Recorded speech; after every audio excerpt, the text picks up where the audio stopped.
Okay, we are live, I believe. It says live on my screen. And hopefully we're going to have a few people joining us soon. But for now, let me see. Let me just make sure that we are live, in fact. Good idea. I can do that too. It's a little spooky to see us talking just a few minutes into the past. Yeah. Oh God, mute panel. Mute it, mute it, mute it. Okay. Yeah, we are live. Now I want to watch the chat. Right, and make sure I can see questions. Like I did last time. What are you doing, window? Oh my gosh, please stop this. Okay. Wow. Okay. So I'm superimposing our local live video discussion over the chat window on the live stream. Or actually, I don't want to do that. I'm going to do this. I'm going to tab in and out of it. I like that better.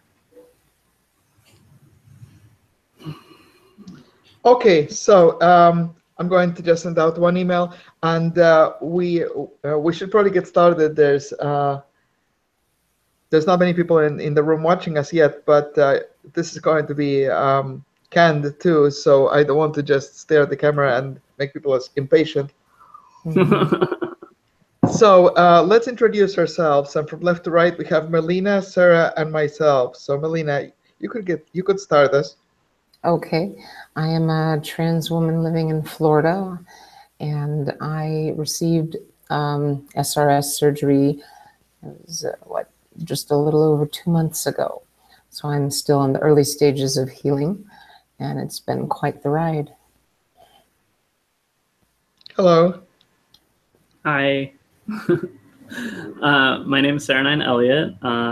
You may remember me from such websites as sarah9.com, where that's really all I do is I publish my life and let people get to know me and my actual world as close to it as I possibly can. I had orchiectomy through the VA at the VA hospital here in Seattle, Puget Sound, in January of 2016, late January. And the soonest date that I have been able to get for GRS for my vaginoplasty now is early February of 2020. And just the other day, just Tuesday, I managed to schedule with a different surgeon a consult in January of 2019. But the projection that I have been told when I went to the seminar for that was that the wait times they were scheduling for surgeries were 12 to 18 months out from now, from consults, which means that even when I get in to see him for the consult in January of 2019, realistically, the best date he will get for me is about the same as or after the date I already have through Dr. Bowers down in California. So, and this is through Medicaid. This is private coverage. I'm deeply impoverished. I don't have a way to say I'm just going to go to Thailand or I'm going to pay $50,000 to go see Dr. Alter in California, somebody like that, right? This is purely what I can get through what's available to someone in a condition kind of like what's realistic for a lot of trans women, which is no real resources, no real, significant, substantial healthcare. These are the limitations. But actually, and this is probably a really, really good way to get started into the subject, which is the wait and the ramp up towards SRS. So, Melina, what was your initial onboarding process like, and what was your wait period, and what was it like to wait for it? For me, it was actually extremely fast. I happen to be very lucky that I've been going to the Mayo Clinic in Rochester for my hormones and other gender-related stuff. And they just started doing these surgeries in, I think it was February of this year. And I heard about it in March from a friend of mine who lives there. And so when I 6-month check-in for stuff in May, I made a point of getting a consult included while I was going to be there, because I had this window of opportunity where I could do it. And because they had only just started doing these surgeries, I knew that there was likely ability for me to get in and not have these huge waits that so many have to deal with. And sure enough, in the very end of July this year, just what, 2.5, 3 months later, I had surgery. Well, that's really, really fast. Yes. What was your state of mind prior to going for the surgery? I mean, you basically got expedited. Were you at all ridden with anxiety, or were you relieved, or? I was, the only anxiety I had was in getting the paperwork done quick enough, you know, the letters that were needed, things like that, in time for insurance to be properly pre-approved, to have it to where I could make the date. Right. And that was quite an adventure in and of itself. Thankfully, the bigger, you know, primary letter was taken care of in-house at the Mayo because I've been seeing somebody there. It was the second letter that I, unexpected difficulties getting, because my local therapist that I've been seeing all this time with the intent of eventually getting such letter didn't feel like she was qualified to write said letter. What? And I'm going to work on trying to train her, to be honest, but I had limited time. So Right. I managed to find another good friend of mine who is also a therapist, PhD level and such, who I've known and worked with for over a year, who was willing to write me a letter, even though I'd never actually seen her but because she knew me very well and I'd worked with her and stuff. And so she was able to write a letter that was good enough. And so that was my big anxiety. The next only other anxiety I had was on the flight up. I had a whole bunch of issues all at once, including like losing my ID and just, yeah, it was, I'm not going to go into that because it's not related to this, but once Well, no, I mean, to some extent, do you arrived, think that was a function of nerves, or was it just random happenstance? random happenstance. It really was random happenstance, and a little bit because I'm also very poor. I just happen to be very lucky that I have certain resources that enabled various activities. For instance, my plane ticket itself was bought by a friend of mine, you know. So, you know, it was outside of that, like if I'd had money in the bank, even just a couple $100, probably would have been avoided. But outside of that, it really was just random happenstance. I've got similar experience around being like sort of weirdly poor, but not, where I've got like I'm in a VASH unit. This is a VA subsidized housing is what that stands for. Apartment, and my rent is $0. So I'm too poor. I'm so poor that I would be homeless, except that I'm disabled and a veteran, and a disabled veteran, like service-connected disability. So one of the things that I qualify for that they aren't fighting me on at this point is this housing, right? And I also have access to whatever surgical kinds of help, whatever sorts of gender-affirming stuff, care that they have at the VA. And right now that includes orchiectomy. It does not include vaginoplasty. So my track for getting through for orchiectomy was similarly just stupidly fast. As soon as I was at that 1 year mark of like a real world experience stuff, it was a couple of months. Like I hit that in October or so. I had my first annual checkup with endocrinology, and like everything is stable, and you know, letters and all of that. I don't remember if there's letters for orchiectomy, but you know, having everyone be like, yeah, this is fine. And then to schedule it, like to, you know, it's a simple enough procedure to that it was a matter of months. It was January 2016 from remembering that I'm a girl in the first place in August of 2014 and starting hormones. So that's what the track was. It's 1 year of either hormones or real world lived experience, whichever is like they both have to be true, right? Whichever has happened last. So for me, that was hormones, which is October of 2000, 2014 through October 2015. So from that point when I'm finally eligible to say I want this procedure and have them check me and say whether I'm okay because I haven't met that requirement, it was a few months till January, right? And at the same time, I'm trying to figure out how I can be lined up for vaginoplasty. And then I finally get word back after all of this back and forth that it's February of 2020. So that's, you know, that's a difference of access to, I have this access to VA care. I don't know what it's like to do orchiectomy through Apple Health, through state Medicaid here. But this is what it's like to do vaginoplasty through state Medicaid here, which means that I remember I'm a girl in August of 2014, and I know that moment what I already knew back when I was 2 and then was made to forget, which is that that's what I want. That's what makes sense to me and the weight of my body, right?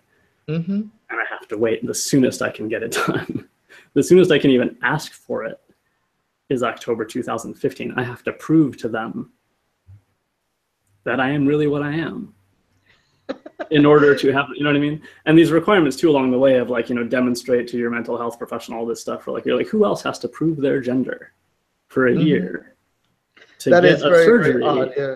that we know is medically necessary, that is like accepted in, you know, these journal papers and stuff like that as medically necessary, effective.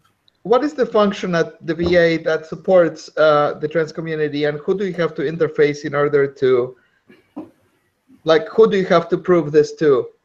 I mean, it's just mental health department and somebody, they have a weird separation of departments. There's mental health primary care, which is a subset of the primary care group that is a mental health group. And then there's inpatient and outpatient mental health, which are like these other, like a separate mental health wing, which is not part of primary care. And I don't really understand the division. I ended up firing the entire primary mental health care department for their incompetence and incapacity to just like take data, like just flatly mechanically correctly transcribe data, like how many kids I have, you know, like if you're getting these things wrong in my file and you say, well, we stand by our diagnosis, I'm like, how can you stand by a diagnosis based on provably wrong things? That like, already begins to be questionable. So I fired them. But like all these things, right, these all play into each other, which is when you have all these requirements put on trans people, I have to demonstrate to them that I'm like competently trans. I don't even know like what like the language around this doesn't even make sense, right? Did you pass the trans exam?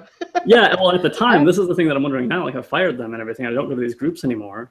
Can I not prove it now? I don't know. Like, does this? I'm serious. Like, I don't know. Will this potentially derail my getting vaginoplasty later? I don't think it will, because I've taken other allies along this path.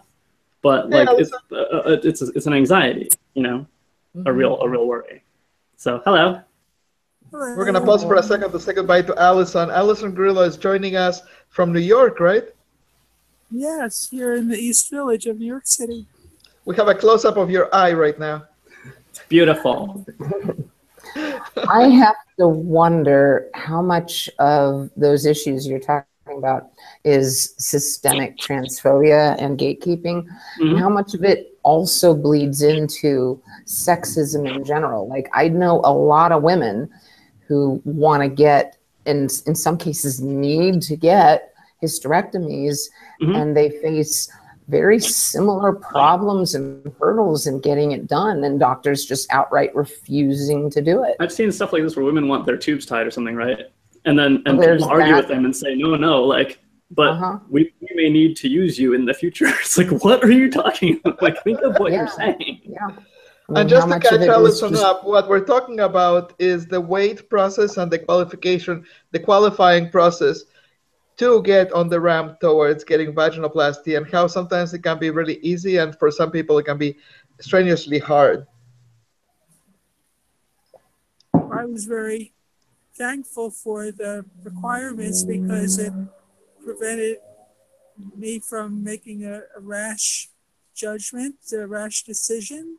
I thought initially, okay, well, I have to get a second letter from a therapist, and yeah, that seemed to be a hassle, but it allowed me to establish a very positive relationship with a new therapist whom I saw, I'm an old English major, whom I saw after my successful operation.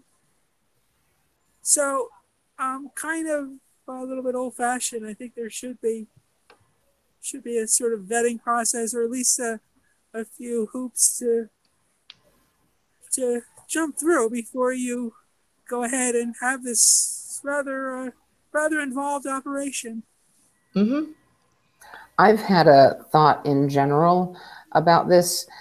I don't think these gatekeeping processes are going to go away until there's a lot more surgeons and these waiting times are lower, because I suspect, whether they think this way or not, that in many ways this gatekeeping process whittles down that very same waiting period some, because only the most driven and dedicated will stick through it enough to get that ends up talking about aspects of privilege. So like someone who just doesn't have, it's about like, do you have the energy and support to maintain that drive? And who ends up being able to do that? It's not usually like trans women of color, this kind of stuff. So to me, the gatekeeping is, go ahead. And that plays into it. That's very much like what I'm saying. It's just, I mean, there's all these surgeons and they have these huge waiting lines, and how are they going to make the determination who's next? I mean, you can only have a waiting list so long unless you're a big institution like the VA, I suppose. And so that too. I mean, orchiectomy is such a simpler procedure, and they're doing it for cis men too, like around like having testicular cancer or something like that. So for them, especially with aging population, like these are not difficult or uncommon surgeries. And to throw me into that queue as someone who has this set of organs and can get this procedure in a way that helps me, like that all works. They just don't have vaginoplasty on the table for that. I mean, to me, the gatekeeping is like, there are so many hurdles already. There are so many delays to getting, even just the mechanical delay of there aren't enough surgeons available, put in place. So the thing is, all this gatekeeping around this idea of perhaps you will get a surgery and then regret it is informed by this myth that people everywhere are just like willy-nilly, like, what I want to do is just have totally different genitals. I'm just going to go do that. That's not a thing that people do. It's something that comes from very deeply understanding that my body is growing in a way that is different than my brain was prepared to accept and understand. To the extent that like I'm experiencing what I perceive as, I'll know later, I suppose. I call them spirit sensations because the opposite of a phantom sensation. They're similar to like the phantom organ pain I've had from testicles that were no longer there. In the same sense, I will experience like spirit, like vaginal sensations that are from an organ that has never been there. So if feeling that kind of sense internally, and again, until I have this kind of surgery and then recover for it, I probably can't reflect on this accurately and say whether I was really feeling this kind of thing. But to me, like the idea that this is a real common experience and people everywhere are just like if everyone is really suffering that badly with truly what feels like this to them, to the extent that even just a change in the weight in my body of having the testicles removed, just that provides such enormous relief constantly, because in every moment my body feels less wrong, right? To have that depth of feeling, that's part of being trans. And that's not something that, this idea that people are going to be talked into it, that's a myth. And that's so much of what informs this gatekeeping. We have to keep people safe from doing this accidentally. It's already just about impossible to do on purpose. I don't think we need to have an extra fence that says, take even longer just to be sure. Like I've been sure. I was sure when I was 2. And then I had it, crushed out of me. I was made to forget. And the moment I remembered, it was right there again. Permit myself to feel it. My body was wrong. It's more right now. Thank you, Sarah. So in terms of the procedure, how did you decide on which doctor you were going to go to? And I think we'll start with Allison, being that you display on the far left, and we're going to go from left to right. And Allison, if you could face the camera, because right now we're looking at your hair. It's beautiful. How's that?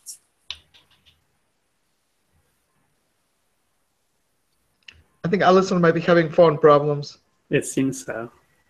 Yes. Can you see me now? No, it's we're unable to see frame on your hair. Yeah, it's freeze frozen on your hair. Okay, there we go. The camera is in the front of the device, correct?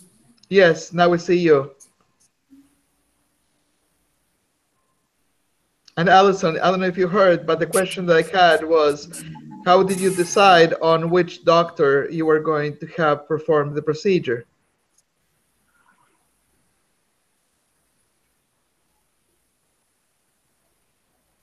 I wonder if Allison, perhaps she cannot hear us. yeah, Allison might not be hearing us.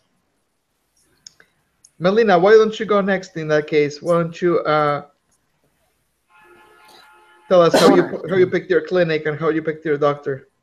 Yeah, I picked the Mayo right off the bat because I don't know, Mayo is known world round. They are arguably among the best in the world at anything that they care to pay attention to, which isn't everything, but anything that they do pay attention to, they tend to be among the best in the world.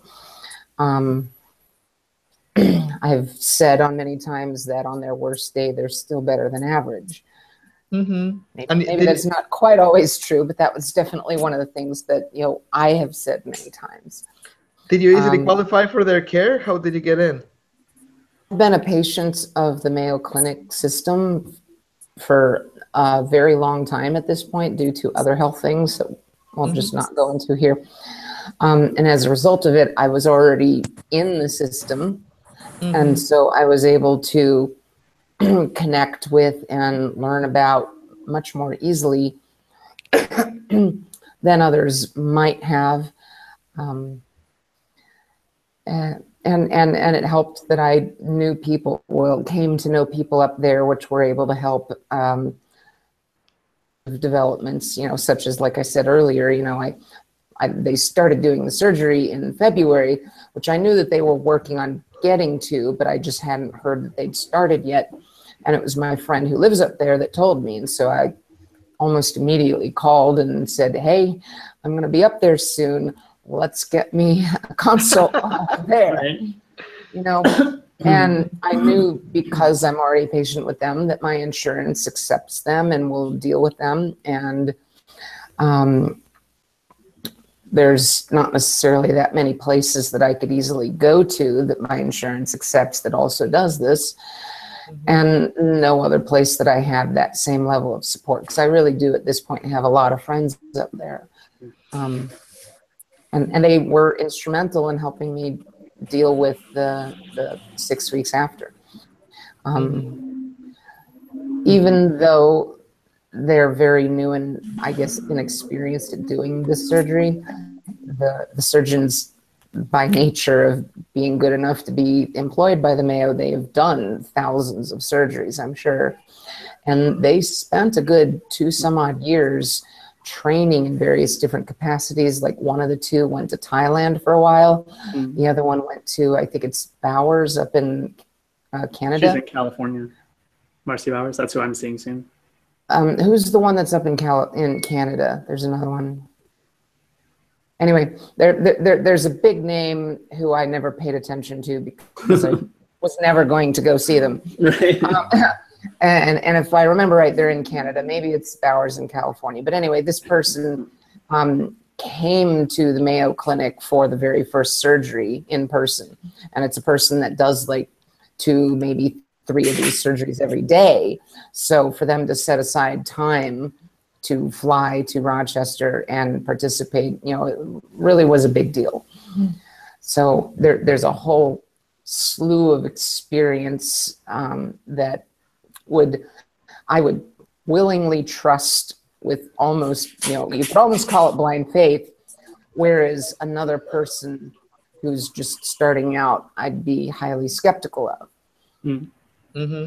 So that was the majority of my processes. The other one is that it's very likely, in my opinion, that many of the other surgeons that also have 6 to 18-month waiting lists might refuse to operate on me at all because of those same other health issues. And so to some degree, I felt limited just by that.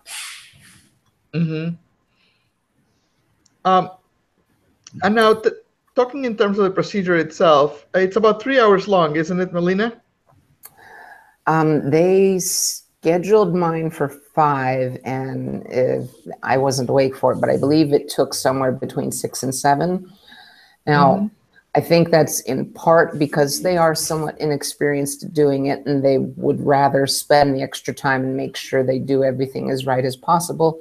And once they have done more of them, which they are already getting a rather long waiting list, you know, those times will probably condense some. And so in terms of preparation for the procedure, what processes did you have to undergo in order to get ready for the procedure? I guess this question could be for Allison or for Melina, but it seems to me that Allison is having big phone trouble because we can't hear her. So I guess, Melina, the question would be for you, which is, how did you have to prepare for the procedure? Outside of the paperwork that we already talked about, it was figuring out what I would need for post-care afterwards. For instance, you know, the lubrication that we need to use for dilations. You know, that was something I had to find what would work and what I could afford and get shipped and stuff like that. And other similar, relatively small things that you could probably forget about and take care of in a rush while you're in pain healing, which is why it would be better to not do that and do it beforehand. You know, other than that, I didn't really have a whole lot, you know, packing, getting up there.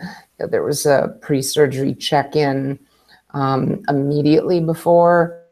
There was basically a series of enemas, flush out the system so that it would reduce potential problems in the operating room. Yeah. Hair removal is part of the procedure, right? Yes and no. There are surgeons that do require it, and these surgeons do not. And neither does, I believe it's Salgado down in Miami. There are a lot of surgeons that are seeming to learn that given time, it doesn't matter as much. Now, a lot of these same surgeons will do various forms of hair removal on the skin, you know, while they're doing the surgery. At the Mayo, they're using a laser, whereas most use like a scraping technique, which could cause scarring. I felt like I had a rather thick amount of hair down there, so I did do very specific localized hair removal beforehand, and I took care of all of that in that months immediately prior to the surgery itself. Like, you know, when I flew back after my consult, I made arrangements with somebody who I already knew that did electrolysis, and I arranged I think I had 5 or 6 total hour-long sessions. And that was enough, in my opinion, to at the very least reduce it significantly enough that in conjunction with the laser that they would use and what appears to be that the tissue itself will sort of morph over time into much more like vaginal, and as a result cause a loss of any of the hair follicles in the first place. So it's supposedly not needed. So that comment that you made was really interesting to me, that it morphed into vaginal tissue or more vaginal-like tissue. Can you tell me a little bit more about that?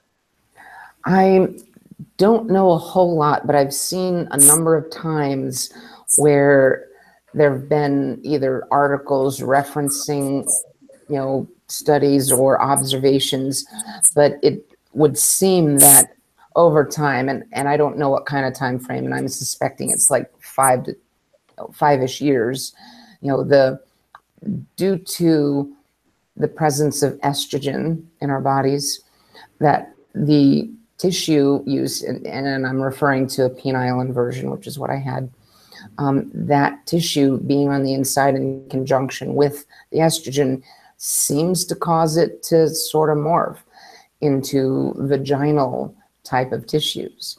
And to me, that kind of makes sense, because in a way, the penis is not, it basically is an external vagina, you know, like way back in the womb, we all start with female genitalia, and then the presence of certain things cause them to develop. And so what suspect this, I'm not an expert, but I suspect that the penis becomes developed from the tissues and stuff that formerly were the vagina. So putting it back inside plus the estrogen, I can see how it would change back. I don't know if that's actually the case, but that's, you know, it makes some sense to me. Unfortunately, we lost Allison, it looks like, but in terms of immediately after the procedure, obviously you're really high on morphine immediately after the procedure, right? Well, they gave me, let's see, what is it?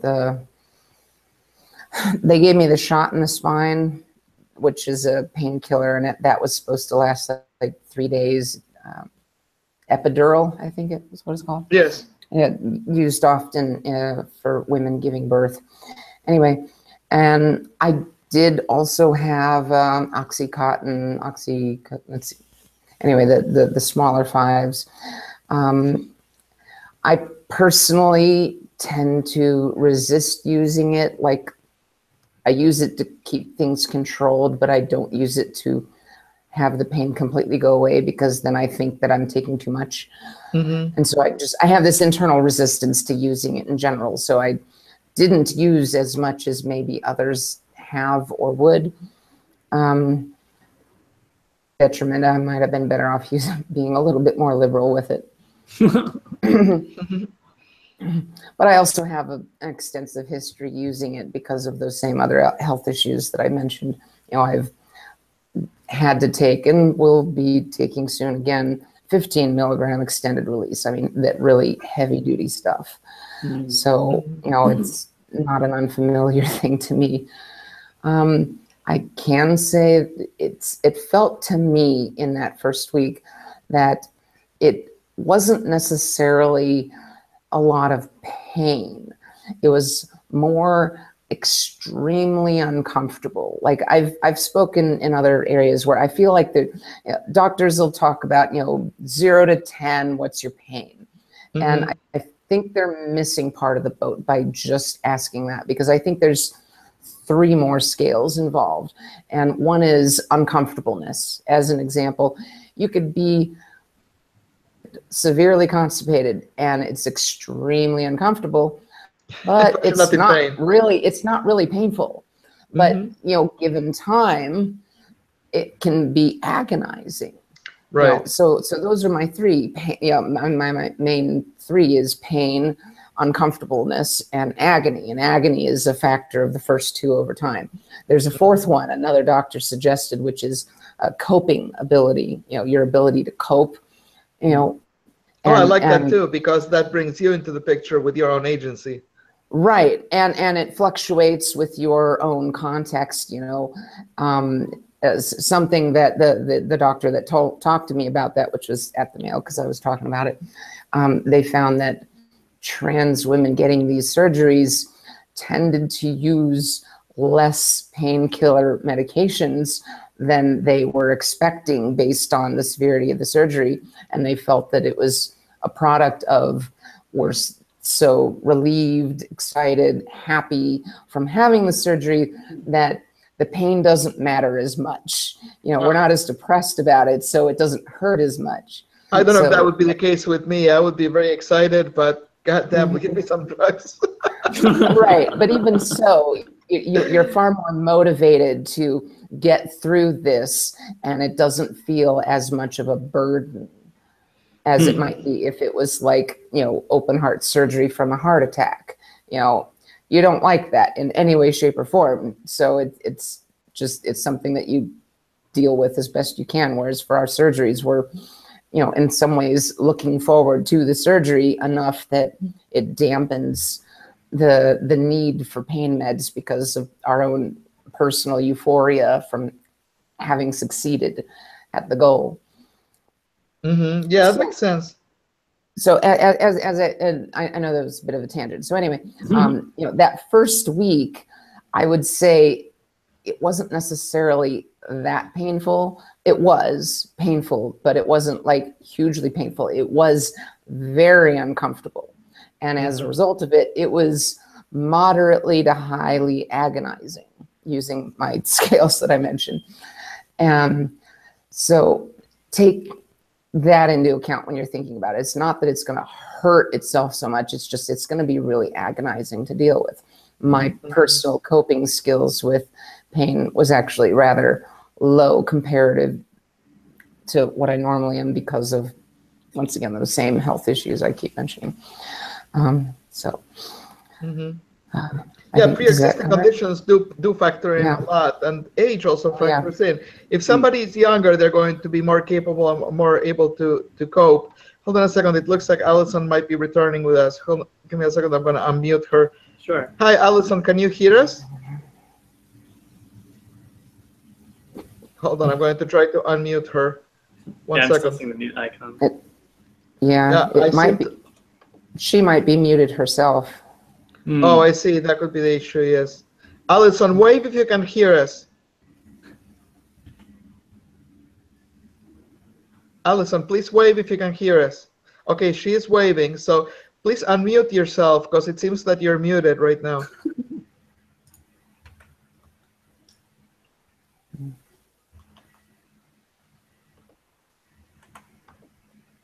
I seem to be unable to unmute you from this end. So it might be that your microphone is not on.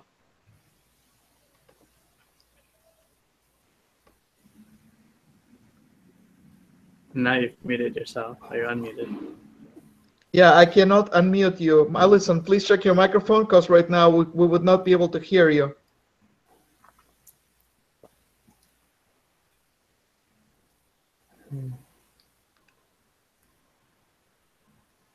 Wow, that's really not working out. How about we move on, and Allison, if you keep trying to figure it out, and once you do, we can go back to you. Okay, cool. All right, so I'd like to take a little bit of a detour and have Sarah describe her ORCI and the process that entailed, because one of the things that I find interesting is that you have the choice of getting your ORCI and then getting the SRS later. You also have the option of getting both at the same time. It sounds to me, Melina, that you had both procedures done as one procedure. Yes. And one of the advantages there is, of course, the fact that it's just simply more expeditious, more convenient. It's one surgery instead of two. But there are girls who prefer to have the two procedures done separately, and then there's situations like Sarah's, where it's sort of by imposition that you have to do one surgery and wait for the other one. That said, though, I just would like to hear about the experience itself, the preparation time, and what it entailed, if you would. I don't actually recall. I think I had to get letters for this as well, because the justification was not, well, she's got cancer, or something like that. I'm pretty sure it had the same kind of gatekeeping.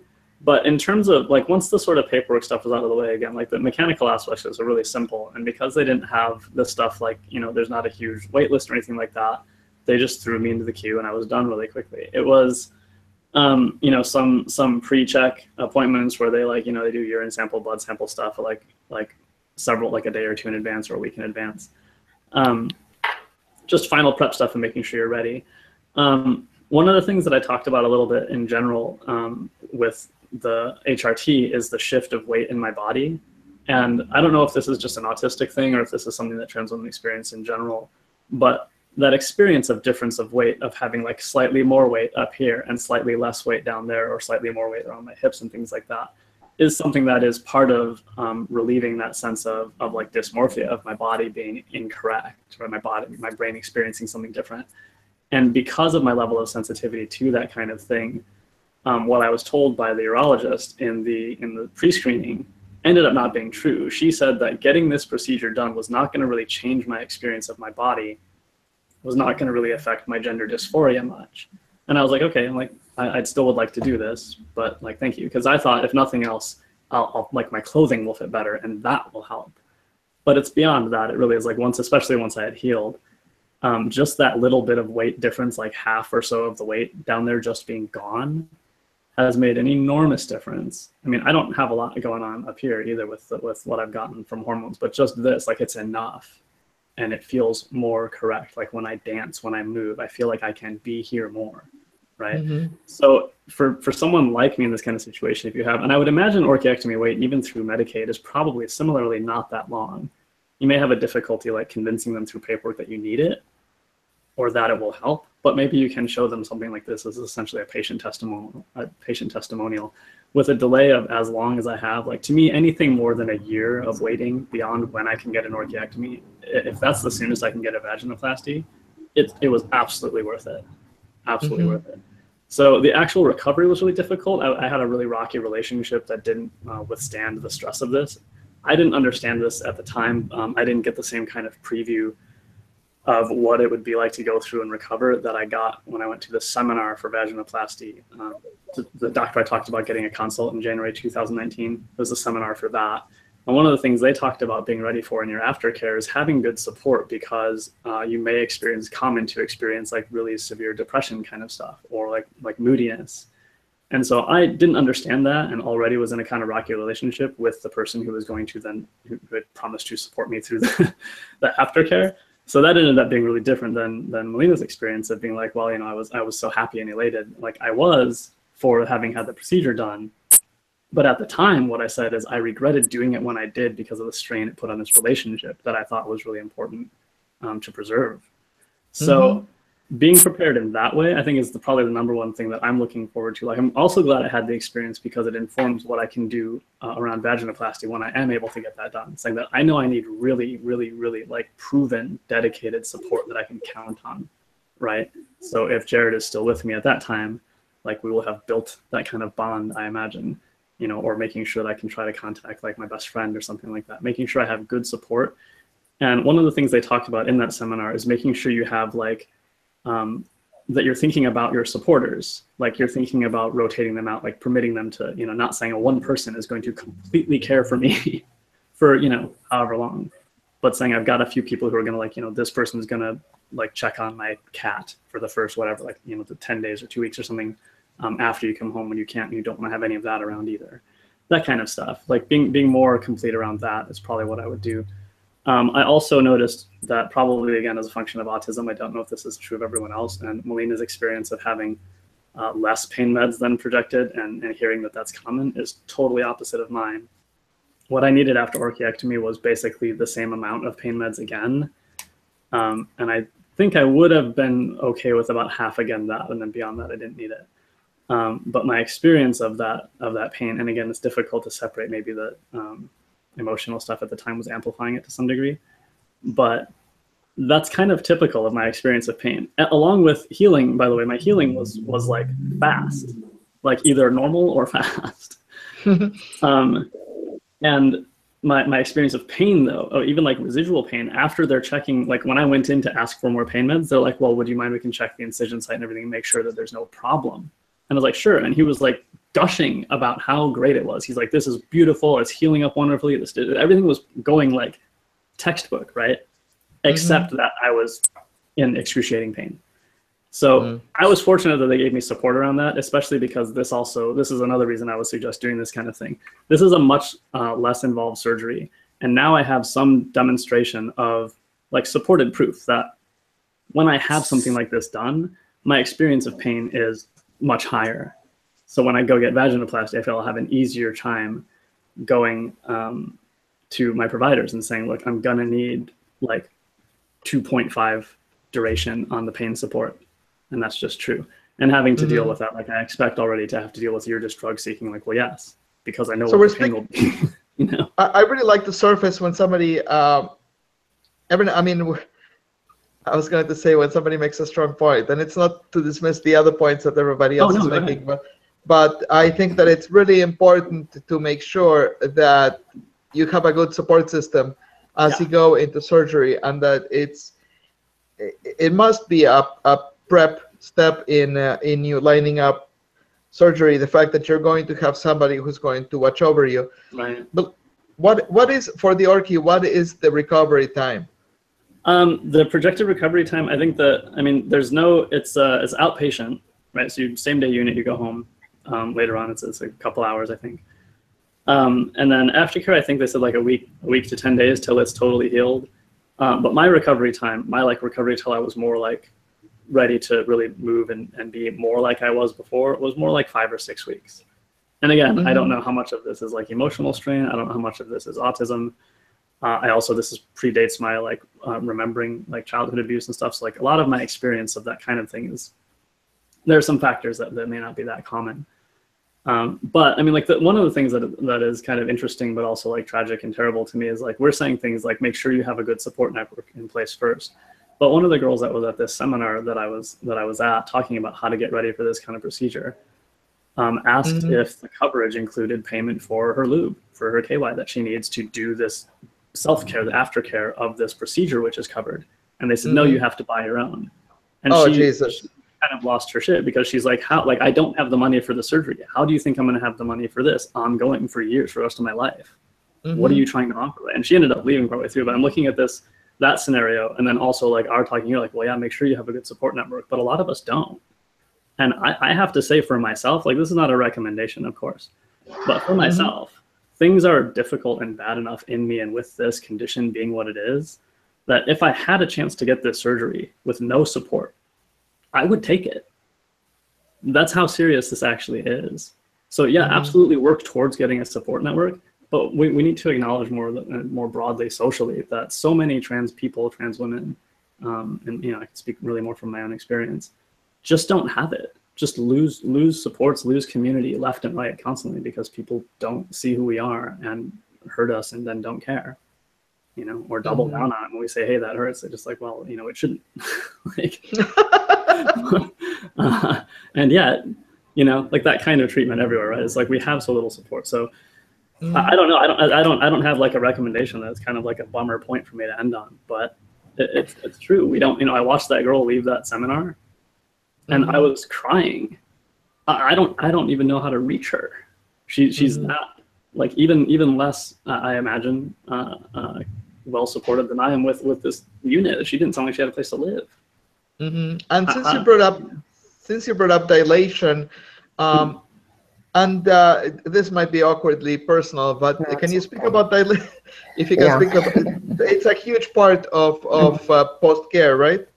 Yeah, I've heard various different methods being recommended by various different doctors. There's some. I know of one doctor that advocates for the 2-step surgery process where you go in and you do part of the surgery and then like 2 months later you go in and do more of it. And that's where like the first one where you construct the vaginal canal and then later they make it pretty, as it were. And I have one of my friends did that this year with the particular doctor I'm thinking of. And, during that entire in-between time, it was kind of sewn up and wasn't able to do anything or clean it out in any way, shape, or form. And I'm like, I'm so glad I didn't do that. Yeah, that doesn't sound like a good time. And I know of others who have been told that, like, and this is for the first month at least, to dilate 3 times a day, and then you gradually taper off over time, and that takes like years really before it's down to like really every now and then. And I know of that there was somebody who also did her surgery earlier this year, and she apparently was told to do it like 5 or 6 times a day. I was told to do it 4 times a day, and I don't see the need to do it more than that, truthfully. How long does the process take? So for me, and this was in that first month, and I'm only in the beginning of the 3rd month right now. In the first month, it was using the smallest of the 3 dilators. Some get 4 dilators, and the 4th one is smaller, I think, is my understanding. But anyway, I was only given 3, and so the smallest of those dilators would use that for 25 minutes, 4 times a day. And then starting in the 2nd month, I would do it, per the paper, the smaller one for 10 minutes, and then the medium one for 15, for a total of 25 minutes. And it also would say for that second and third month, you only need to do it 3 times a day.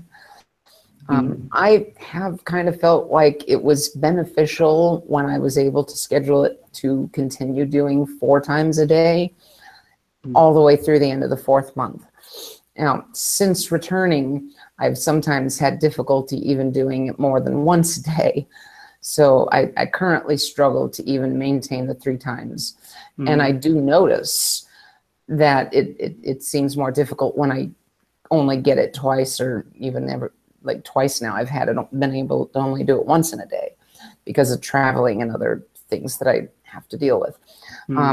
So it just, you kind of adjust to how you're feeling about it when you're using it. But I definitely, at least for me, felt like the more often I could do it, in some ways, the better, at least up until, there is a certain point. But if you count in the getting things ready, setting things up, the cleaning up afterwards, which I vastly prefer taking a quick little shower. It doesn't have to take long, but at least a shower.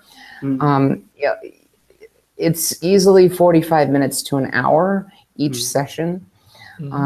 Something else that my doctor directed me to do is to douche initially after the 2nd and after the 4th dilation. That was in the 1st month.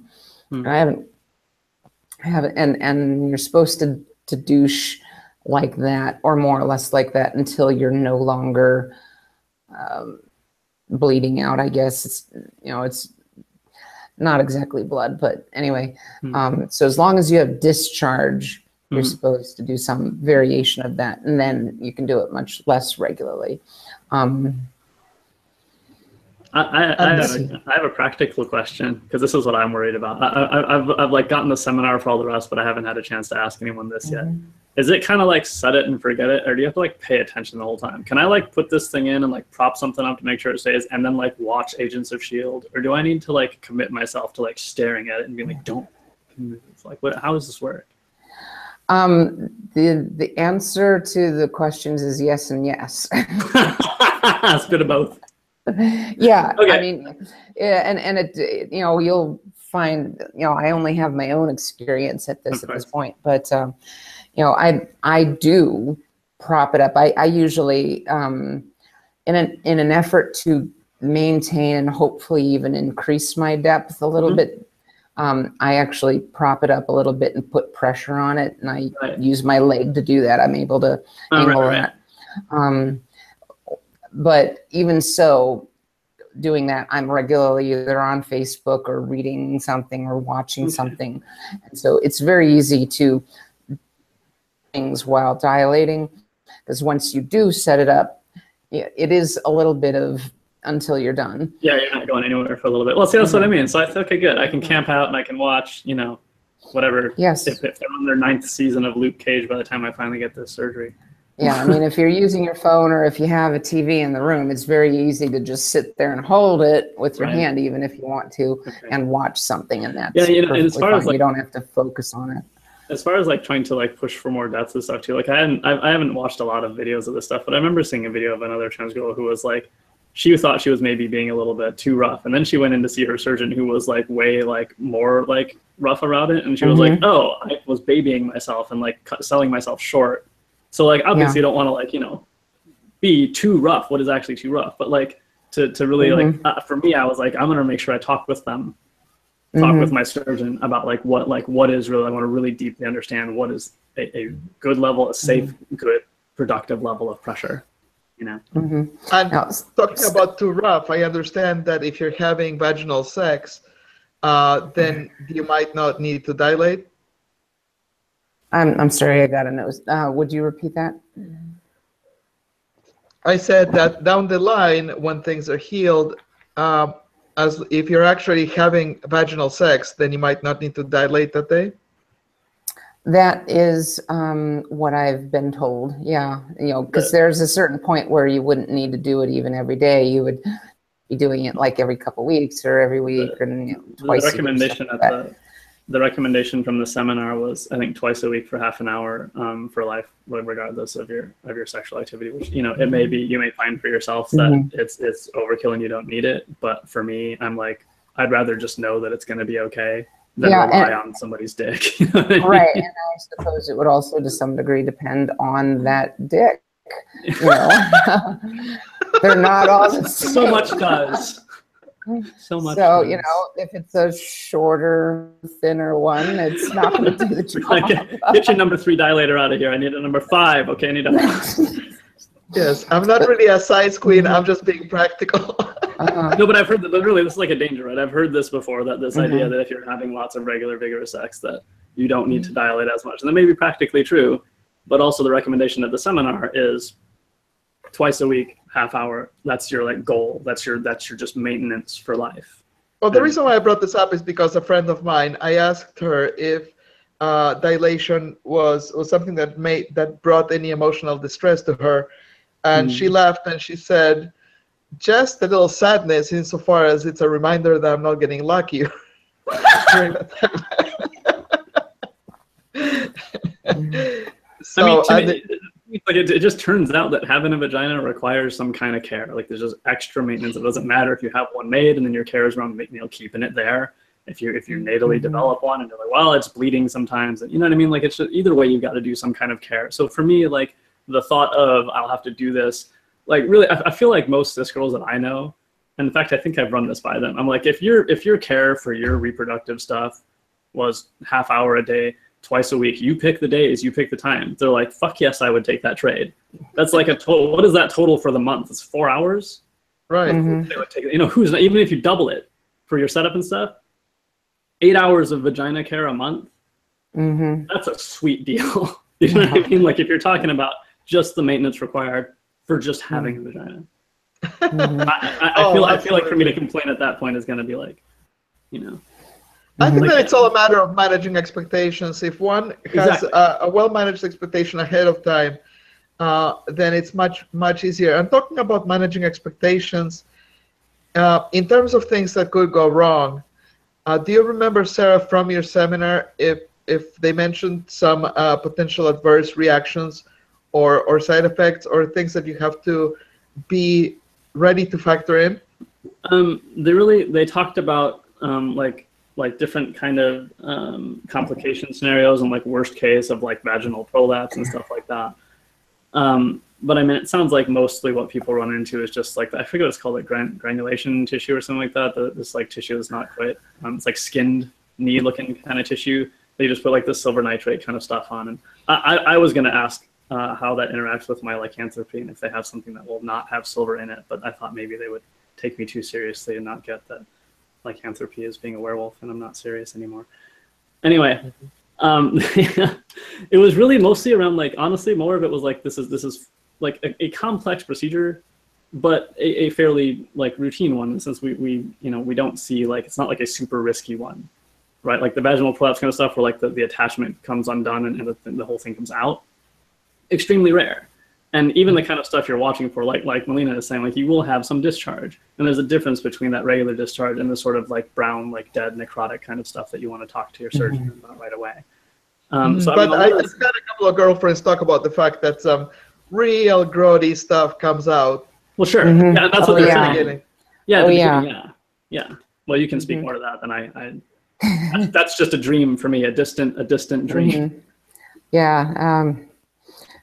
Yeah, there were definitely some questions along those lines that I had. I ended up taking some pictures and sending it to my surgeon, who then had me come in just to look. And by the, and even though it was only like 3 days later, a lot of it actually happened to clear up in that particular time frame. It'd be really hard to go into without being able to show the pictures, which I don't want to do. But I mean, at the bare minimum, you're going to have something akin to a lot of dandruff coming out, as the immediate surface of the tissue that formerly was outside is now inside. gets expelled sloughing and off, replaced and replaced with new tissue immediately underneath it. It'll come off and it'll be a bit like a lot of dandruff coming out from inside, except that it's in with the goo that you're using for lubrication and other stuff. So, and that definitely, I think that started showing up for me in around the 3rd week and had mostly cleared up by the end of the 6th week, I think. Yeah, and I want to emphasize that you're being extremely generous by being so vulnerable and sharing these details. It's not often the ladies ask to talk about her private parts on live YouTube, so I appreciate that. So one thing that I wanted to, and I'm kind of switching up a little bit, motivations for having an SRS. We have in the room actually a really interesting sample because we have somebody that hasn't had any kind of surgery done. We have somebody who has had the orchi done, and we have somebody that's had the full SRS done. And so I'm going to talk about slightly more peripheral questions.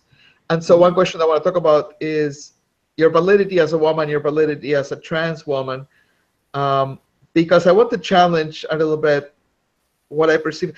It occurs to me that the mainstream understanding of what it is to be transsexual, which was the word in the 70s and 80s, was somebody who had fully transitioned surgically, including a vaginoplasty. And that was the general understanding. And anything other than that was a transvestite.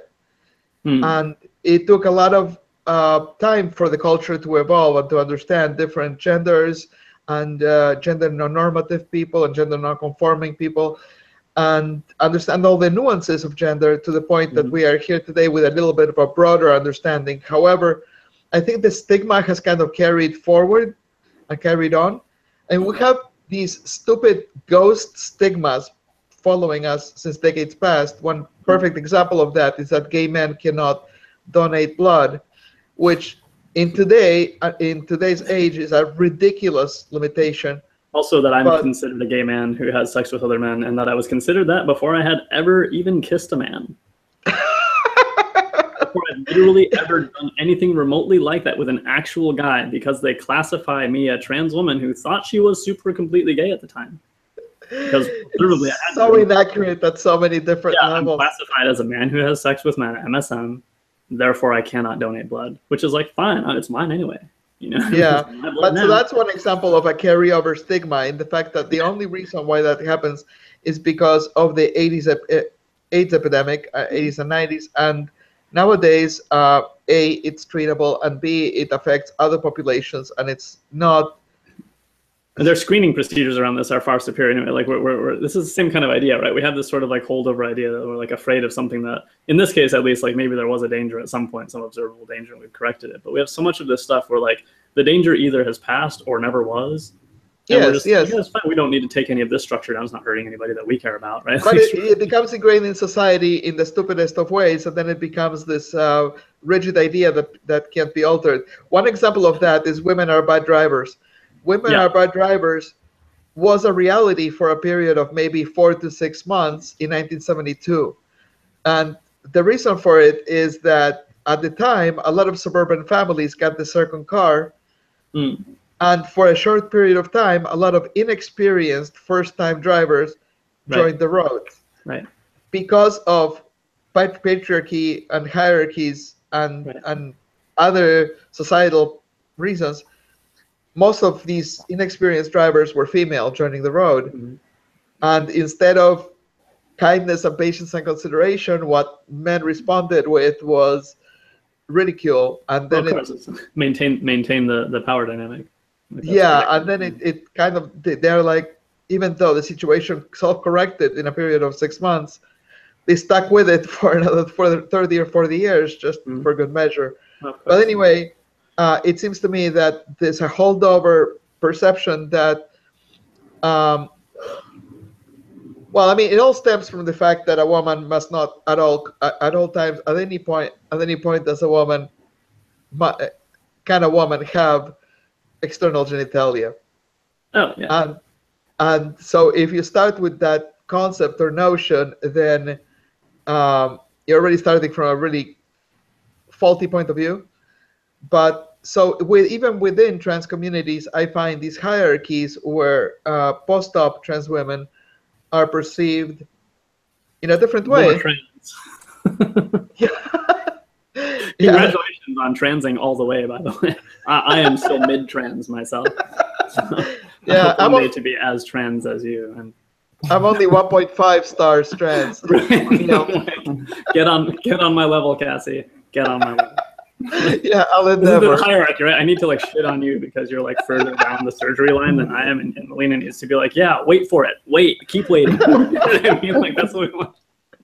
That's what we want us to be doing. I'll be like, oh no. And so much of this is just in the language and how we construct our ideas of all this, right? So I just ran into this today and ended up leaving this community over this because I don't have the energy to deal with it in like safe spaces for me, which is someone had a whole rant about this guy that was frustrating her. And I'm with her, right? Like, yeah, I know, dude, right? She closes with, I hate people who have penises. And I'm like, you know, wow, really? And so I pointed out, and then the response from everybody is, you're overreacting, which is a form of, you should not be hurt by this, which doesn't mean anything because I am. And the construction of it is this, because everyone is saying she doesn't mean people with penises. She means men. I'm like, okay, but here's the thing. She actually said men. People with penises. I have one. I'm not a man. Like this is part of right for the inclusive language. Yeah, and so what she's doing is actually perpetuating by saying, no, I stand by this remark. Is what I mean when I say people who have penises. What I really mean is men. And then separate of that, with that being part of the context now, just part of the fabric of every moment, when they run into a trans woman, and part of this is I have a penis, or I had one, you know, potentially at some point. The sort of subconscious notation that goes along with that is, it's a dude, or she was a guy at some point, right? So the real irony is that these people then say like, look, I'm an ally, I'm a trans ally, you know, so quit your tranny whining, right, kind of stuff. And it's like, right, like, you know, it's really difficult to have somebody, you know, tell me to stop telling them how they're hurting me because they're really good at an ally. Yeah. I'm an ally, I'm an ally. Yeah. So this kind of construction, this is a really, really dangerous and terrible idea. The idea that if you have a penis, you are a man, that you are male. Like you're not. You are whatever you are, and whatever you have is yours. And then definitionally, because of that, is a whatever you are, '(s) thing. Right? Yeah. So I am a girl either way. That's why I have had this persistent discomfort my whole life. I don't want to have a penis. I never have. I don't want to still have one now. Being in this line, having it be this long, is painful. To me, it is a weight to bear. It is a constant weight. It's like you're talking about, it's a scale of like discomfort rather than a scale of pain, right? But it is such discomfort at such volume, so persistently, that it degrades my capacity to do anything else. The same stuff through the autism, my experience of the facial hair growing is not about the social aspect of it. That I could give a fuck about at this point. It's about that I feel the pressure, I feel the weight of it growing, and I have to decide what's worse. The pain of cutting it off because then I'm really like doing something with it, or the pain of letting it sit there and keep pushing because I can feel it. And it's a weight, right? So my experience of this doesn't change the fact that I'm still a girl. It informs the fact that I'm still a girl. And because of that, anything that I have, including my penis, is a girl's penis. And after I've had my surgery, it will be a girl's vagina, whatever it is, right? This is just true. So that's the idea that needs to be really examined deeply, is when people make these kinds of associations and say this is a pairing that is always inevitably true, and it's not. We demonstrate that. The problem that we're bringing up for a lot of people is this like larger systemic thing of everyone is so tired and so set upon and just like all they want to do is go to work, go home and watch TV where the worlds are okay, and then go to sleep and then do it again and be miserable the whole time. Because these ideas are just constructed like this, and nobody wants to take the time to hear each other and understand how like this hurts me, right? So like if someone comes to me, I start out with this idea of I'm super racist around issues of race because I'm very light skinned. So someone who has darker skin says to me, this blah, blah, blah, this hurts me, especially this thing that I've done, or you're racist. This thing you've said is racist. I've taught myself to accept that that's true. I can't not be. I live in a racist soup called America, okay? And I'm constantly taught that I'm more valuable and these other people are not, and their experience, I don't need to listen to them, etc. So when someone points that out to me and they're talking about their experience, I feel it's really like incumbent upon me as someone who wishes to demonstrate my allyship, that I shut the fuck up and listen and hear Actually, their experience. one of the panelists on the summit is Jimena Alvarado, who is a gender and she's a gender specialist. She has a PhD, and she talks a lot about social justice. And one of the points that she makes, which I've heard expressed elsewhere, is if somebody tells you that you just said something racist, if somebody tells you you just said something transphobic, do not launch into an explanation. Of Do why not it's not. justify your previous point Exactly. with 55 transphobic statements. Yes. Yeah, just listen. And so this is the thing, is I hope telling you people you have spinach in your teeth. So the Yeah. proper thing to do is not to vehemently deny it. Just go to grab the a whole head mirror. of spinach. But this is the thing, is I hope people will extrapolate from that. And I can even say for myself, because there's internalized transmisogyny, internalized transphobia as well, right? I'm super transphobic. I just am, because I live in a transphobic soup called America. So when someone whose experience of being trans is different than mine, I have a lot of pretty privilege. I just do. I think it's garbage and I hate it, but there's nothing I can do about it. It's just true. This look is constructed to be more feminine, right? When someone who has been treated really differently because they don't have that talks about her experience, talks about being harassed in the restroom, this is something I don't really experience. For me to be like, oh, you know, you're just being so sensitive. Like, why don't you just be more confident? Like, you know what I mean? I'm ignoring all these other realities because I'm so convinced that I'm really like, I'm the trans or something, right? I'm not. I'm just one person who has that that one trait among all these other ones. So you're being too listening to other sensitive is a horrible form of victim blaming, because there's always an agent and somebody experiencing the discomfort or the pain. And when the person voices that they're experiencing discomfort or pain, the person who's causing discomfort or pain should check themselves instead of explaining to the other people that they should endure it better. Yeah, it's just acknowledging what people's actual experience is. But I mean, like you're saying, these ideas in these communities that like that if you have this surgery, you're like more trans or something like that. Like so much of that, like we talked about at the beginning, this ties into privilege and access, right? And like this girl who leads the seminar, maybe she can't get it. Yes, I agree with you. And one thing that I've done in order to handle my dysphoria, especially with in the relationship with my partner, is I have named my body parts in a way that suits me, and I have named them in ways that are congruent with the way I feel. So, if pressed upon, I would admit that I have a penis, but I don't like to call it that. I refer to it as my clit, and it makes me feel better. And that's the way my partner refers to it. That's actually what's happening here with Jared. Yeah, he looks at the whole area, especially after Orky, and he's like, this looks exactly the same as a woman who's just got a really big clit, because the testicles aren't there anymore. That tissue that they use to form the labia anyway, like it's all to his perception, which I don't know what it looks like, but that's what it is, and that's how he treats it, you know. And that's a good, in my opinion, it's a good self-care action as you're waiting for the vaginoplasty. Melina, I'm switching back to practical matters. One thing that, and I really was hoping that Callie could join us in this, because she had received her SRS recently, and she was hers was the same day as mine. I beat her by like 5 hours. Oh, see, look, so you're more trans. Okay, I get it. Well, her fiance had hers, you know, a couple days before. But you know, no, I'm very good friends with Callie. So. But yeah, it was actually an internal goal to get SRS before Callie. But that being, see what a poison this is on our community. What a pox this is on trans women. Look at this. Just give my little Cassie. It was a friendly goal. So it's on your Fitbit. You're counting steps to the operating room.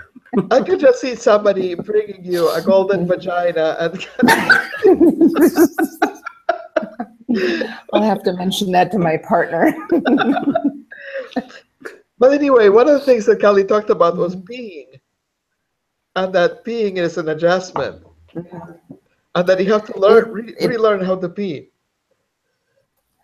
Yeah, it is different. I mean, for me, that would be a major source of I don't know, dysphoria, euphoria. I never really had a whole lot of dysphoria. It was more subconscious stuff, you know, like I just wasn't connected. But anyway, you know, my longing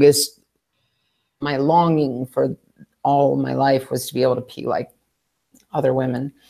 And so it I don't know, for me, it just kind of clicked.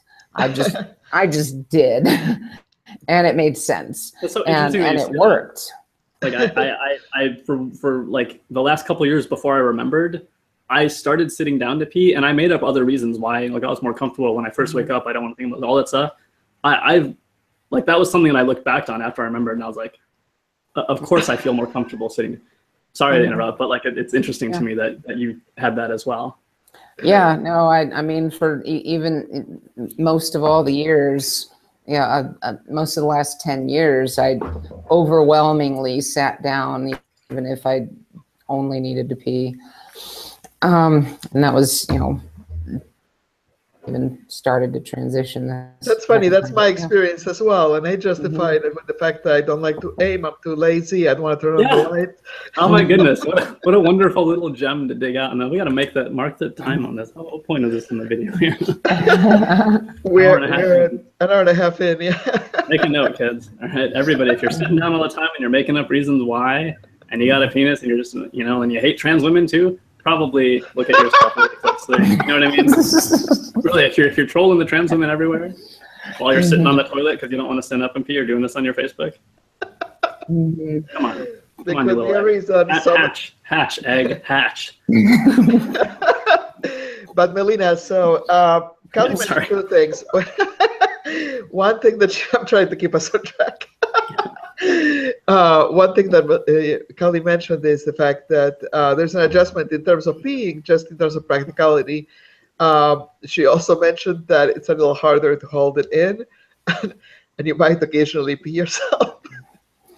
That certainly may be true. That has not been my personal experience. I've had no changes that I'm aware of. You know, it's I don't leak, but I kind of expected that going in, to be honest, because I'm aware of my personal history. So I'm completely unsurprised at the results that I achieved in that. No, it is definitely different. Something for others to consider that I utilized, although I probably didn't necessarily need it, although it was helpful for other things. When I was at the Mayo, there was this lady who deals with physical therapy in terms of pelvic floor muscles, typically dealing with people after pregnancy and stuff like that, dealing with incontinence and other sexual dysfunctions related to after birth and similar surgeries and stuff. Putting a watermelon through your vagina. Quite.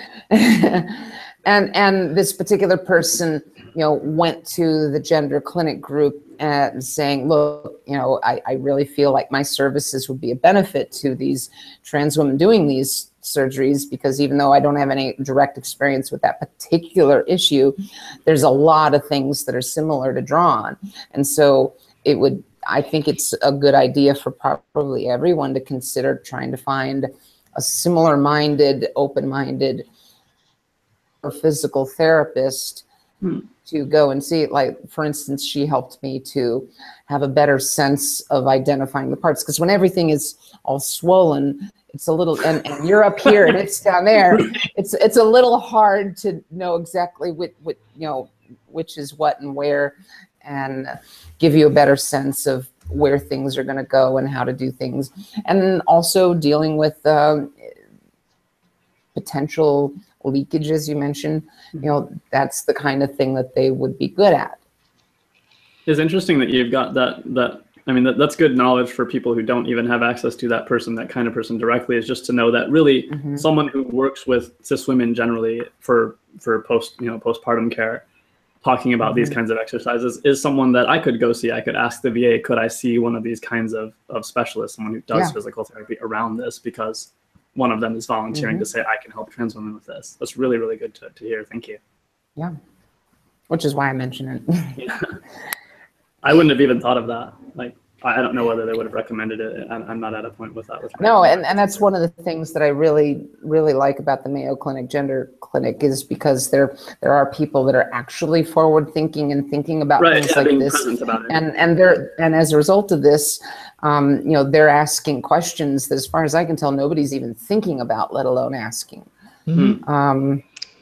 And by the way, I just today spoke with Zill Gardner-Goldstein, who's the medical director at Mount Sinai. They're doing a really interesting new type of SRS, a new type of procedure, which is they take a little bit of perineal skin instead of scrotal skin. And the wonderful thing about perineal skin, which is the part of your digestive system, is that it's mucus secreting. So then you actually end up with a vagina that gets wet.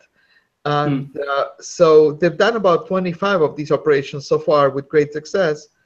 So I try to tell myself that that's the reassuring thing about having my vaginoplasty so far into the future, is that perhaps there will just be like 2 minor improvements to the overall thing since now that I will benefit from. Like trying to cheer myself up for the wait while I play Bejeweled for 3 years. Cool. And one thing that I wanted to talk about before we wrap up is sex. And so the experience of sex before and after, and any learnings there. There's actually differences for post-orchia as well that I'm going to let Melina talk first. Yes, let's get into that. Yeah, let's do the orchie first, and then come back to me. Put you on the spot. No, it's fine. I mean, mechanically the orchie happens first, and like we said, it is like the first couple hours of a vaginoplasty, if you have not had an orchiectomy, is basically an orchiectomy. They just don't bother sewing you up because they're right there. But I mean, the sensation's really different. I mean, the fact is, having these weights taken out, like, I didn't understand. Like, I don't know what the experience of having testicles is like for a cis guy. I imagine it's kind of like, empowering or like affirming in some way. For me, I didn't understand quite how much a sense of dead weight they were until they were removed. And with them no longer there, like my experience of having myself touched down there and around receiving oral sex and things like that is when we talked about like perceiving it as a clit. When I'm with Jared and he is performing some kind of oral sex on me, he treats it, because he approaches the whole area like he would any other girl and their vagina, even though there's penis and scrotal tissue and no testicles is what we're actually working with. Mm-hmm. He's paying attention to that scrotal tissue as if it's labia, right? And I experience it this way. Like when I'm even touching myself, when I'm most excited, I notice what I'm doing is kind of pulling apart for an opening that's not there on this scrotal tissue. And it's not that I decide to do that and think this will be hot, I'm pretending to be a girl or something like that, right? It's that I'm doing this anyway, and then I notice. And I'm like, oh gosh, that's really interesting, because it is, I've been told separately, right, the tissue that they use to create that area. For me, with my experience of childhood sex abuse and all of this too, I have a lot of weird issues around the penis being touched, around myself, like performing oral on anyone else as well. So, and he's respectful of that, and it's good to have a partner like that who understands that. He's mostly kind of like, he'll kind of move it out of the way and then pay attention to other areas.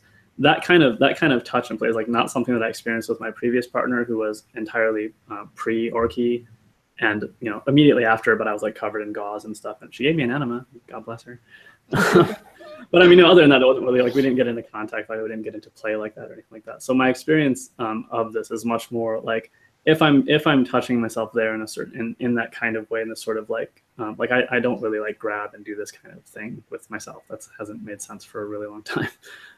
What I'm doing is kind of like more cupping or like rubbing in the same ways that I expect I will once I have the vagina there. And if I'm paying attention while he's penetrating me anally, and just sort of take the sensations as they are, I can kind of weave them into something that feels more completely natural to me together. And so I imagine that when I've actually had the surgery done, and I have this other internal space that isn't like the penis I'm kind of shoving out of the way at this point, right? Along with these other sensations that I'm already doing of kind of pulling the lips apart and this sort of thing, is like probably not going to be too different an experience of sex from what I'm having now, minus the move of like the sensation of penetration, but very different from my experience pre-orchie, which is like basically don't touch any of that. Right, none of it feels, there's like no way for any of it to feel pleasurable. This is another aspect too, that urologist didn't have a way to tell me. And I'm guessing because her patients don't feel they can come back and tell her, by the way, you were wrong, because she's saying this isn't going to change much, right? It changed everything for me. It changed my basic day-to-day sense of walking around in the world because of that shift in weight. But on top of that, I'm glad we're talking about this, because I didn't really think about it. No one's asked me this. It's so dramatically changed and opened up and made more natural my experience of sex, that I feel such relief there. I don't have such limitation there, right? In the same sense that I feel I'll be even more free after vaginoplasty, when I'm not like, I don't want this area touched at all, right? Being able to just relax more into what I am in that aspect. And right now I kind of can't, in the way that I've been able to relax into myself and all these other aspects, just, you know, here, being in the world, how much makeup I wear, any of that kind of stuff. Yeah, and that, I think, is one of the healthier reasons to pursue vaginoplasty, is the fact that sexual satisfaction and sexual having a happy sexual life is a really valid and really positive part of a human experience. I'm going to make a little plug. I am a member and very active member of Sex Positive World. Sex Positive World is at sexpositiveworld.com. I'm the web mistress, so I should know. And there's about 5,000 members in the United States, and we have chapters in Netherlands and in Singapore. And it's a group that basically just carries forward the point of view that sexuality is a very healthy and very normal part of the human experience. And so we have roundtables and seminars and discussions around subjects of intersectional feminism and relationships and communication. A lot of conversations about boundaries and communication. And if there's one thing that I've learned after 3 years with this group, is that people should talk a lot more among themselves about sex. And about the stuff we don't talk about. That's a lot of what I'm doing on my page, is just like, and that's why I'm able to have this kind of conversation, be like, yeah, sure, like, talk about my dick, I don't care. Well, it's true. You become much more candid, right? Right, true things are true either way. I mean, one of the things, I know we want to talk specifically about sex experience and like how these things have changed through these surgeries and all of that. But I really want to come back and hammer home this point over and over, is that the same is true for me as true for, I think, most people, is that the huge majority of the time, like 95+% of the time, what I'm doing with my genitals is nothing at all. Nothing. They're just there. And right now, my experience of that is constantly wrong. Like, what I'm, even more than having sex with my genitals, I'm peeing. Like, that's a different, like, even that I care about in most ways more than sex, just by volume, right? Caring about sex with this stuff is about depth of sensation and all that, like how much that means. But in terms of like volume of my day, this is part of why I try to show things the way I do on my page and like just show what's constantly happening, because most of the time it's not sex. Unless you have sex more often than you pee, in which that would be a win. I mean, you know, if you're doing that, maybe that's because you developed a really nasty UTI from all the sex without peeing. I don't know. that seems like a bad idea to me. But it really, like we're talking about this, you know, the sex aspect, and like we're saying, you know, this is important. I saw the tweet recently about birth control. Someone saying, you know, some women use birth control because I use it for sex. Like, I like it. I want to have sex. I don't want to have kids. Die mad about it. Right? Die mad about it. Exactly, because this is part of my lived experience, and your discomfort with it is yours and not mine. So the rest of the time, like all day, every day, for me, like much more of what vaginoplasty is about. Because there are times when I am in a state of arousal that permits me to feel like using my penis in a penetrative way. It is so slight a percentage of the time that for me, this is where the math is, right? All the rest of the time, I would so rather have the vagina. And most of the time in sex, would rather have the vagina. And I feel like for that 1 or 2% of the time, we're like, God, I really just want to stick my thing, you know, my strapless in somebody. Well, I can get a strap on and do that. And for that 1 or 2% of the time where it's like, oh, this is slightly less of an experience than it used to be, like, I don't care. Because that's a trade I'll make. You know what I mean? I relate to that feeling a lot. And so that's one of the reasons, and I'm about to punt the ball over to Melina. Yes, please. But the point I was trying to make is that pre-vaginoplasty, I strongly encourage trans women watching this, if you haven't already developed coping mechanisms around this, be very mindful that you can achieve protocols and processes with your sexual partners that make you feel very feminine and Like more affirmed. yes, More seen. and more celebrated as a woman, more seen as a woman, and that Celebrated is a good word. if you don't communicate your needs, if you don't explain how you want to be touched and what you want, then your lovers are going, and this is the same advice I give cis women, which is if you don't communicate your needs, your lovers are going to be incompetent and they will remain incompetent. Right. So speak your mind. For example, one thing for me is there's an area which is basically below the scrotal tissue, which is where my, I guess, future vagina is, where is like the chakra for me. And I really like that area stimulated, and I enjoy clitoral touch, but I enjoy it moderately. And so a lot of it is focused on that. And I've had lovers in the past who have focused primarily, and to something that Sarah said in the past, if somebody were to hold it the way that you would hold a masculine organ, it upsets me, it turns me off. It feels really weird. Yeah, and occasionally my partner and I have,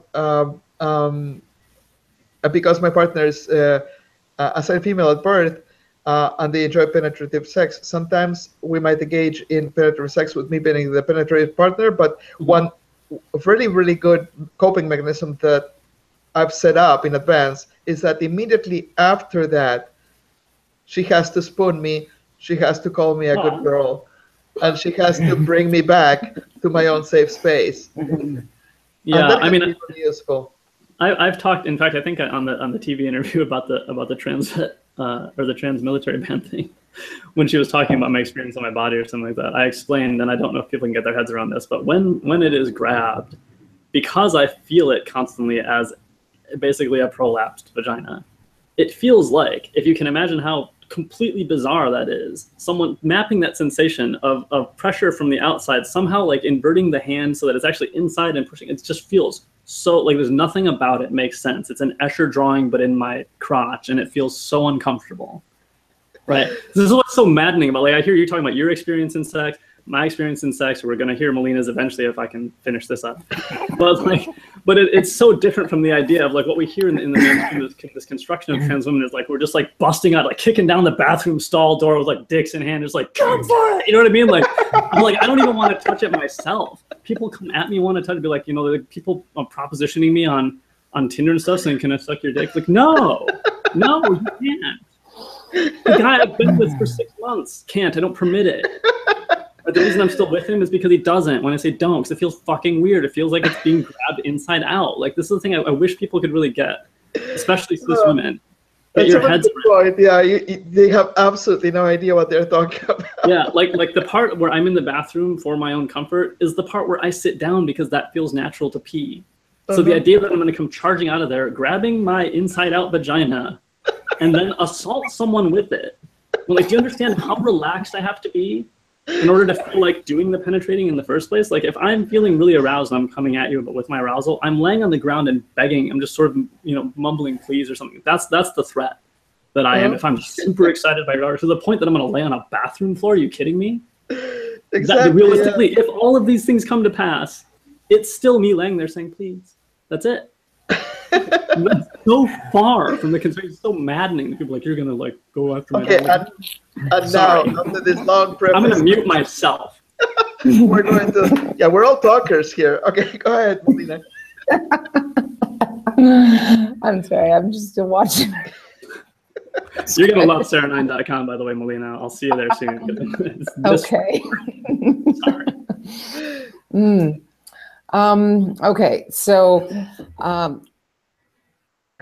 I'm not supposed to have penetrative sex until after 3 months post-surgery, which is in another 3-ish weeks. Honestly, I'm not sure that in my opinion, that I'll be comfortable yet at that point, because I don't see myself healing enough to be comfortable with that just yet. Then I'm thinking more like December, maybe January. I might try something with like, you know, smaller dildos maybe. But my partner actually has a vagina, so I don't have a partner with a penis with which to be eagerly looking for, at the moment at least. So And it makes for an awkward conversation at Trader Joe's if you just go up to somebody. I will say that Dick is an abundant resource, and probably you can find one if you're there. That's been my experience. I'm sure. No, I think I tend to have a bit of an intimidating presence, and so they're not as willing to hit me up as other women, I think. But be that as it may, I am actually poly, so I am sort of looking, but it's not you have a primary partner.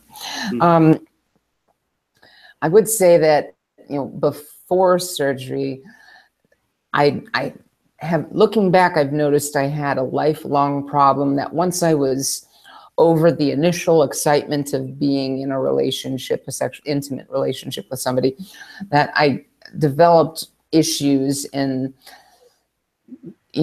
like a lot of the times people will say, to relax and enjoy the sex. Well, I had a hard time relaxing and getting stiff at the same time. It just didn't work for me very easily. So it was very difficult for me to have sex. I mean, I succeeded more or less quite a bit, but it involved a lot of mental work on my part to do that. Well, yeah, and actually, there's, how we did a little granularity on a couple of things in the past. I want to just point out the little granularity here, which is just because somebody's functional, performative sexually, it doesn't mean that they're enjoying themselves. And there's a scale for enjoyment, and there's another scale for performance, and they don't run at the same time. I'm understanding that my pre-everything experience of sex was like basically dissociated. It was satisfying the physical urge, but as kind of as little as I could, because I kind of hated the whole thing in a way I didn't understand. So sorry. Yes. So yeah, I would say I had a very similar, maybe different, but very similar experience myself. Since having been involved with my partner, which was post transitioning full time, very regularly, we would, treat my penis as a very long clitoris, and that worked very well for me to the point where it became very difficult to get off any other way. Right. So I totally relate to what you were talking about. It's so interesting that everyone here, the same, I just wonder how many more. Yeah. Yeah, it's funny to find common threads. Because the thing is, it's not what we see in most of the media around trans women in sex, which is porn. Those are the trans women who are like kicking down your door and like jerking off. Like that's, somebody somewhere is like, yeah, she's got a pizza. Like, this is my favorite film. You know what I mean? Like, that's, first of all, I have a pizza. Anyway, sorry. Yeah, and I do know some trans women who like their penis and want to keep it, and that's fine. I personally don't get it, but that's okay. Yeah. I don't have to. Yeah. That's the same thing we were talking about earlier. Like, they're not less trans. They just feel differently, and, that's wonderful. Yeah. Yeah, I will say, volunteer, I suppose, I have orgasmed, and I did that manually. I did that myself, masturbated. And I did that back, I want to say in the 5th week post-op. So was that the first time you felt even like doing that? Well, up to that point, like in the first month after surgery, you're going to do everything you can to even avoid thinking about anything that would get you going. Seriously. Oh God, I spontaneously orgasm all the time. This is going to be hell. Somehow I don't think it'll be that difficult. It's the whole engorgement experience that you get, you will still get. And so immediately post-op, when that happens, it will be, gradually less, but initially rather painful because it's additional swelling on top of the swelling that you do have.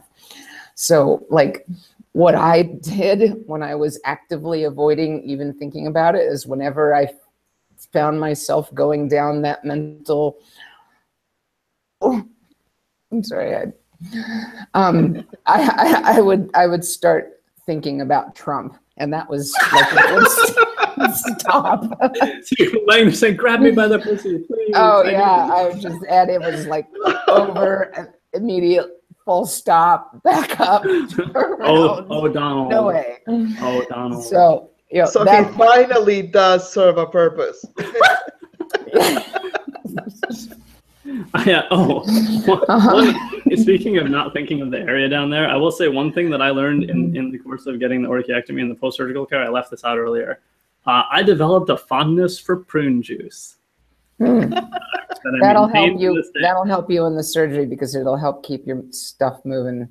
That's what I'm talking about. Yeah. Prior to that, I didn't have an experience in my life where somebody was like, "You cannot push. Like if you do, you'll blow out this." All like they scared the hell out of me with it, right? So I'm like, okay, and I just pounded the prune juice, like, please God, that's why the animal. It's like acquire the taste. Okay, that's what I'm telling you. It helps. It really makes such a big difference to have that be something else that helps prevent that is magnesium citrate. You know, and so if you're prone to potentially having constipation when you do this surgery, I personally recommend do that. The oxy's right, it'll do that. Yeah. Right, and yes, that contributes to it definitely. So if you're prone to that, I personally have found that the stuff that they typically use doesn't do anything. Maybe it'll do something for you. I don't know, but you know, I personally suggest instead of using the Colace and the other stuff, take like a tablespoon or two of the magnesium citrate once a day, and that stuff really makes it. If you're prone to myself because we've talked about discomfort and pain, and then we talked about discharge and dilation, and we finally got to talk about sex. And now we're going back to constipation. But lead up enough climax, then we're back to constipation. I guess you could say the conversation climaxed. Well, I find afterwards, like having everything come out is like a great way to just completely relax and finish out the evening. So. But I wanted to ask Melina about the orgasm, and does it feel different? How different does it feel?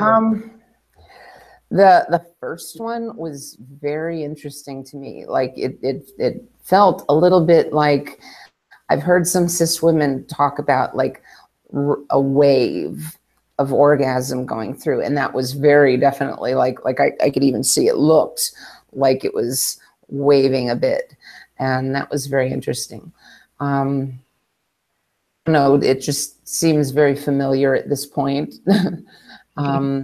I will say, at least it seems to me in my case, and I don't know if this is every case, but like, for instance, the prostate produces some of the seminal fluid, and that I believe is connected in an area to where it's still connected. So when I orgasm, I still get a bit of a gush, and that comes out of the urinary tract actually. So that's something that's an interesting note.